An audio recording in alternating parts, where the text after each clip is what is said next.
Hey guys, Jay Doran, CEO of Culture Matters, and I'm blessed to be here with David Lykken with Lykken on Lending. And you have over 4 companies in and around the mortgage business, helping millions of people understand mortgages. Right now, what is the most important thing people need to understand about the mortgage industry? Number one, this industry is going through one of the more difficult challenges because of fixed costs are way at the highest levels they've ever been. And we're looking at a lot of companies going out of business. So our number one focus right now is help keep companies in business. We need a healthy housing finance system. Unfortunately, there's been some issues and there's some headwinds that are really struggling.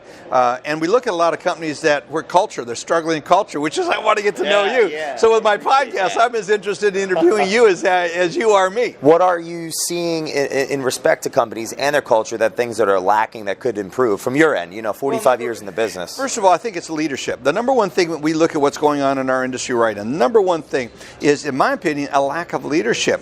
We have not addressed the difficult issues going on in a lot of companies. And process, I like Marcus Lemonis. I love the prophet on CNBC. He talks about 3 primary things: people, process, and product. Well, our products in the mortgage industry can't do a lot. It's Fannie and Freddie, FHA, VA. I mean, it's pretty standard. There's some other things. We're seeing some loosening of credit, so there's a little bit of indication we might see some unique products. But pretty much the vanilla stuff. So the thing we focus on is people, which goes to culture. That's something I'm really fascinated to talk to you about. And then the other thing is process. So we spend a lot of time looking at business processes. And most people, most companies' processes are pathetic. They have not been intentional, they're not good leaders, and they're just going about whatever they can do to fix it. So would you say that the process not being refined or intentional comes back to the people part of that? People process? Well, it's always, it is an absolute marriage. I mean, you can't do one without the other. I think the biggest thing what we're finding out is once we start looking at process, we look at what their current processes are,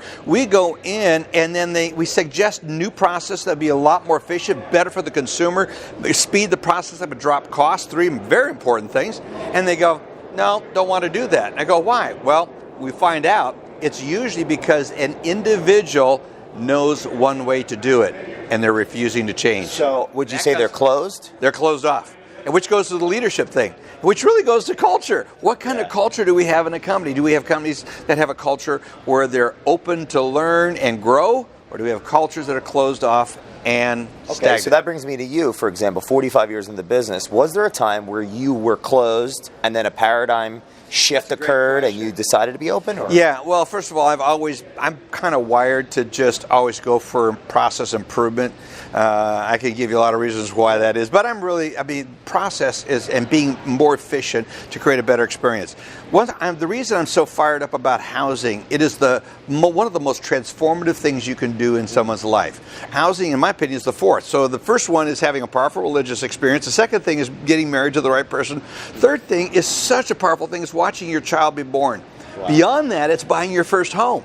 So it's on the top 4 of being what it can do for people's lives. So that's why we need to do this well. And unfortunately, the industry many times does, and that's why I'm so excited to be at this workshop. Yeah, and we are at an event that looks like AIM, that's bringing, correct me if I'm wrong, bringing independent mortgage brokers together to be able to mastermind like we are and have been today, to be able to add more value to the customer. Is that correct? Yep. AIM stands for the Association of Independent Mortgage Experts. Wow. And so it is really at the top upper crust of those that are really being intentional, putting in process. What's interesting is that acronym, you took the time to internalize that because you got it. Yeah. So have you always been intentional about getting involved in whatever culture you're in? Well, I'm intentional at looking for leadership. And I look at what Anthony's doing at AIM, and that guy is one ballsy leader. He took on with Brawl, he took on many of the industry leaders. I love these kind of stories. I want to bring these stories out. As a 45-year veteran of the industry, tried retiring. I don't need to do that, my wife says. So I think there's a message in there somewhere. So what I'm wanting to do now, spend whatever time I have left on this plan, is helping bring forward strong leadership. And I see that in Anthony. Wow, that's huge. Okay, so you've been a mentor for some time. Yes. Was there a specific mentor that sticks out in your life that shifted things for you? I think mentorship is something where you go through various phases and various times in your life where you need different types of mentorship. There's sometimes you just need to grow up. Someone has to learn how to get out of your diapers and into your big boy pants, as Gary Vaynerchuk says. I think there's that one. And then I think there comes to the point where you really are good, like Tiger Woods. You pick LeBron James, you pick any one of the top athletes. They all have someone who's helping them improve their game. I think the one most dangerous point is someone who thinks they've arrived and their game doesn't need any more work. Okay, so at that point, someone's closed off. Let's say someone's watching this and meets someone like that and they want to help them.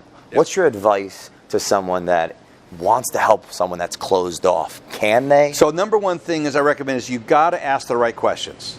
And you got to draw them out. Do you really feel like you're your best? Why are you closed off? What are the things? Do you really think you're as successful as you could possibly be?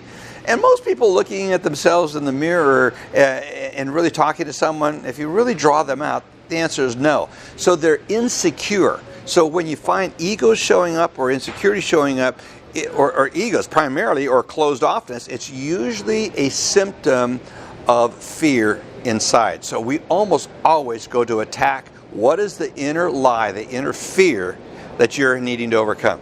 I like that a lot. Okay, so we have not too much time, but what are the 4 companies right now that you have been investing in your time with your leadership to add value to the mortgage community? So some would suggest that's kind of a crazy thing. So I have 4 companies. I have Transformational Mortgage Solutions. We're here to transform companies. That is a true consultancy.